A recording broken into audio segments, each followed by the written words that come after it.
Hey guys, Dissection of Violence here. We have another one for you. Dana White Contender Series, week, let me see here. Week 6? Yeah. Should be an interesting card. 5 fights.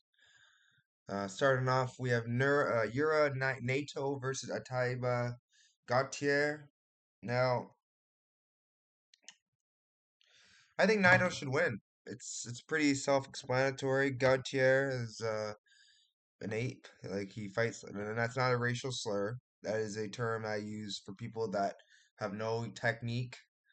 They just kind of swing, um, rely on athleticism.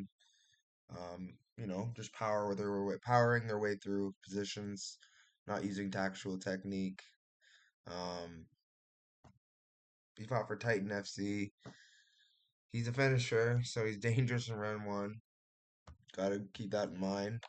But I just think Uranata is better. I feel like um, he's faced better guys.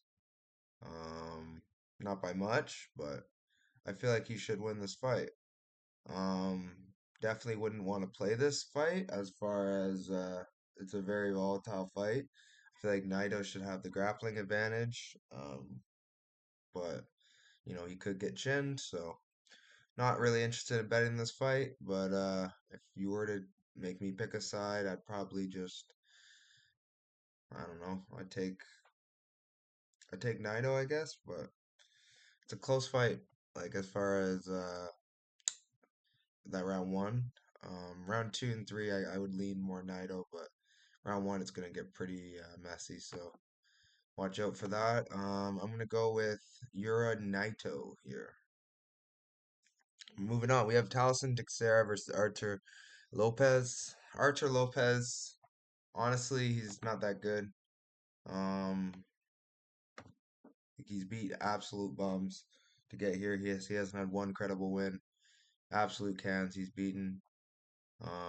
Taliesin, although he's not much better, he like as far as competition goes, like he's beat bums too. But this guy has shown ability on the feet.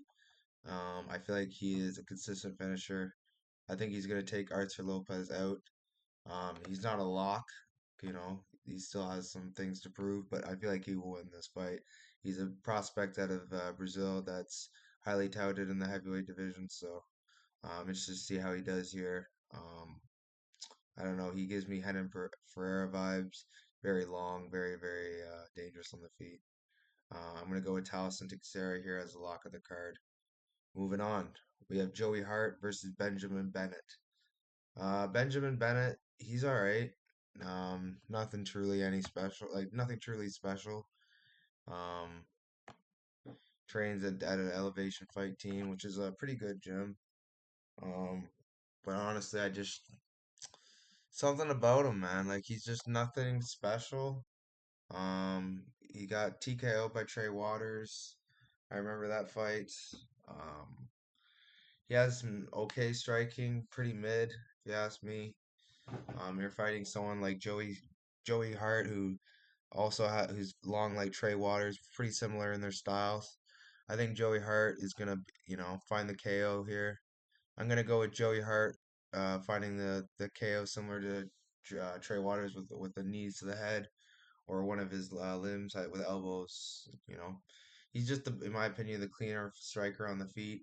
And yeah, I do worry about the grappling. I feel like um, Joey Hart might be at a disadvantage in the grappling and maybe the cardio, but I do think Joey Hart is dangerous on the feet and I can see him finding the TKO here. So I'm gonna lean Joey Hart here, but it is a close fight, so I wouldn't go crazy on it. Moving on, we have Aaron Tao versus Elijah Smith. Elijah Smith, he's a very very dangerous striker, experienced. Um, Hasn't really proved much other than he's dangerous on the feet. He also has been chinned before, so he's kind of killer be killed.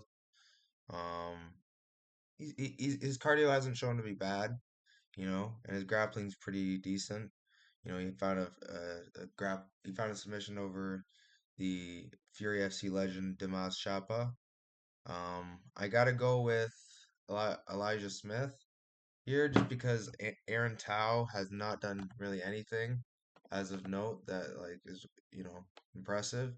Um, Shane Parker, all these guys are cans. Like he's beating absolute cans. Sure, he's beating them the way he should, but I think Elijah Smith poses a lot of problems to a lot of these guys on the regional scene. I just feel like that's what Aaron Tao is, just another guy on the regional scene who's coming to scrap. He trains with Izzy or something. He trains like with Izzy's team.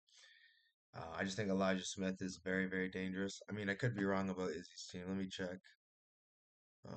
Yeah, I don't know. All I know is that they're hyping him up. Um, he hasn't done anything to deserve the hype. Yeah, I would definitely lean Elijah Smith here. I think he's gonna win the fight by KO, TKO. But it's gonna be a good fight for as long as it lasts. Moving on, we have Dylan Mentalo versus uh, sorry, I want to get the first name right. Ahmed Hassanzada. So Hassanzada is a pretty experienced fighter. Turns out a Team Alpha Male. He lost to Sadikov, not bad loss, striker. And I kind of saw that coming. He does struggle with grapplers. He has a good win over Jason Blair. Um, he's has some decent wins. He's come, but the thing with Ahmed Hassanda is he's so like his chin's so high up in the air, and he doesn't react well to punches. I don't like the fact that Dylan Mantello is, you know, he has an okay boxing game, but he's pretty mid, man. This is a pretty mid fight. Eileen Hassan Nazada, but it's a close fight, and it can go. And I can see it going either way. I have this fight as a pass personally. I wouldn't tell anyone to bet this, but Eileen Hassan Zada. I don't know. I feel like he has the jiu-jitsu upside. I feel like he has, even though Mantello trains with Aljamain, the guys at Ray Longo's champ.